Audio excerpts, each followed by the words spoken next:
Hello, ఈరోజైతే egg bread cutlet చేసా. So దానికోసం 2 స్లైసెస్ ఆఫ్ బ్రెడ్లో కొంచెం వాటర్ యాడ్ చేసుకుని మొత్తం స్క్వీజ్ చేసేయాలి వాటర్ని.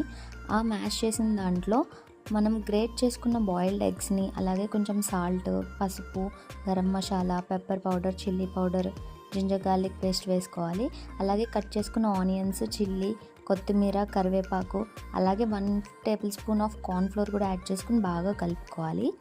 నెక్స్ట్ చేతికి కొంచెం ఆయిల్ అయితే రాసుకొని మనకు కావాల్సిన షేప్లో అయితే చేసుకోవాలి. నెక్స్ట్ అలా చేసుకున్న వాటిని బ్రెడ్ క్రమ్స్లో డిప్ చేసి పక్కన పెట్టేసుకోవాలి. నెక్స్ట్ స్టవ్ ఆన్ చేసి ప్యాన్ పెట్టుకుని 2 టేబుల్ స్పూన్స్ ఆఫ్ ఆయిల్ అయితే యాడ్ చేసుకుని దాంట్లో అయితే వేసుకుని బాగా ఫ్రై చేసుకోవాలి.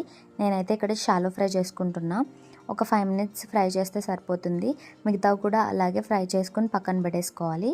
నాకైతే టేస్ట్ చాలా బాగా అనిపించింది.